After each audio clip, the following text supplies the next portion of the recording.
Ayan mga paps, may bago tayong unit ngayon. Nabaklas ko na siya.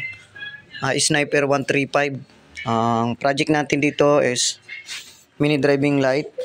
Ito yung mga dugtungan niya. Ito yung sinusunog. May wire, tapos dalawang relay, isang domino switch. So bukod sa mini driving light na ikakabit, pinapacheck din yung kanyang relay kasi mahirap gumana sa push button. Check natin yung mamaya, pero unahin natin yung mini driving light. Dito nga pala tayo maglalagay ng bracket. Dito sa part na to. So na yung bracket niya. Yan. To. Binaklas ko muna siya kasi yung wiring ayusin natin dito. Tapos yung isang wire papuntang battery na may fuse dapat. So unahin natin yung wiring bago natin i-install yung ating mini driving light. Tapos iipit natin dito yung domino switch para mabilis yung trabaho natin. Ayan. Tapos mamaya, papakita ko sa inyo yung relay kung sira ba talaga yung relay niya. Yun lang kasi sinasabi naman na hard start. So hindi naman siya kasi isang padyak ko lang ng kickstart, andar na agad. So hindi siya hard start. Hindi siya mahirap. Sa push button lang kasi ayaw gumana ng relay. Ngayon mga paps, install na tayo ng mini driving light. Okay, let's go. Ayan mga paps, na wiring natin. Ito nga pala yung fuse. So ang ating wala tayong electric tape na gamit, lahat ay sunog. Ayan. Yan, ito yung kanyang terminal fuse pamunta dito. Ito na siya. So lahat ng dugtungan natin ay nakasunog. Wala siyang electric tape. Ayan. Susian naman yung ating common para dito sa domino. So trial tayo. Hindi pa naman siya naka-install, pero naka-wiring na. Try tayo. Yan, naka-high siya ngayon. Yan, nakapatay. Low. Naka-yellow. High. So naka-high siya.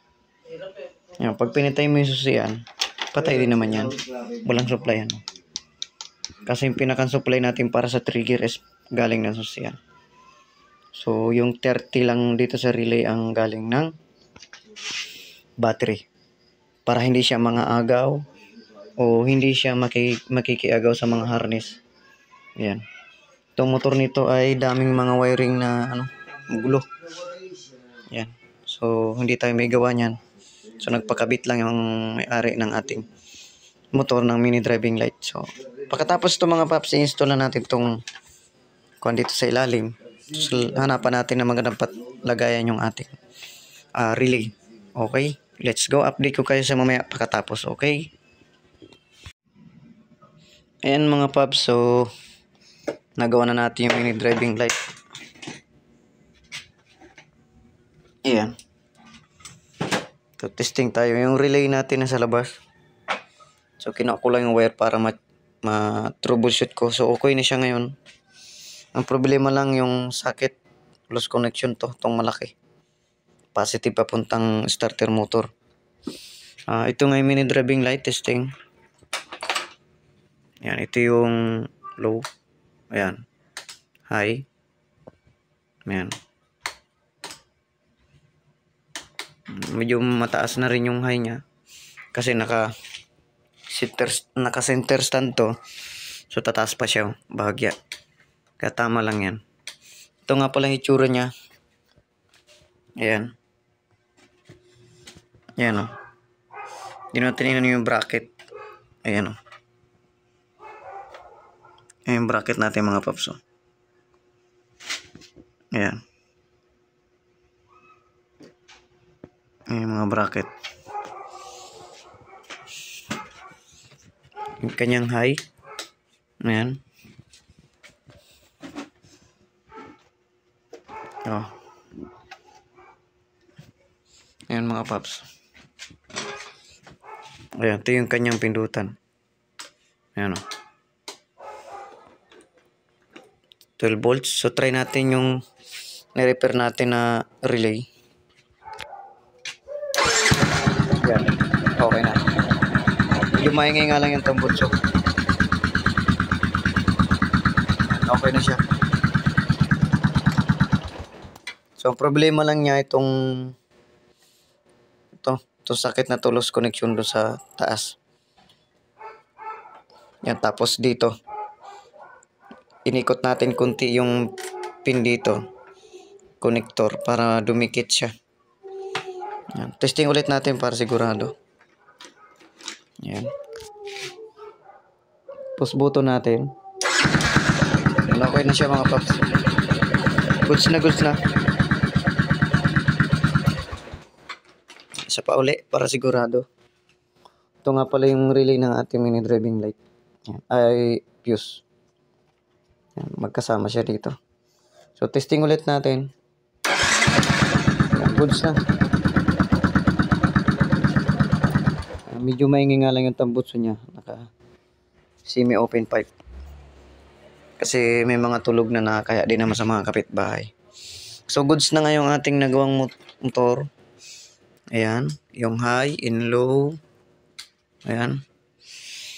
So hindi natin magawa yung tune up. Kasi babaklasin lahat. Anong oras na. Hindi natin ma-tune up to. Maka-4 valve kasi to.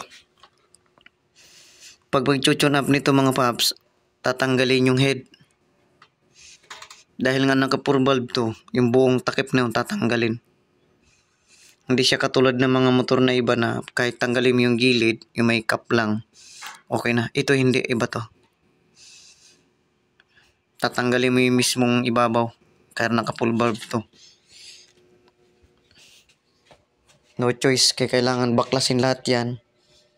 Tatanggalin yung head, yung cap, bago mo ma-adjust yung valve clearance. Kasi minsan may tagiktik ako naririnig. Siguro sa ibang araw o kaya araw natin tirahin para kita ang patama. Mas mahirap kasi sa gabi. Tsaka may mga tulog na rin mga paps. Yan nga pala yung sideline natin ngayon. Install na mini driving light. Tsaka pina-check sa atin yung starter relay. The rest, yung sa manubela. So okay pa naman siya. Hindi pa natin na-check. Kasi short hours tayo ngayon. Kasi ang usap namin ay mini driving light lang saka starter relay. Ayan mga paps, okay na. Ayan mga paps, so may tira nga tayong mga wires saka yung mga bracket, mga tornilyo. Ibabalik natin yan sa may-ari. Yan yung mga sobra na hindi natin nagamit. Balik natin yan lahat. Ayan mga paps.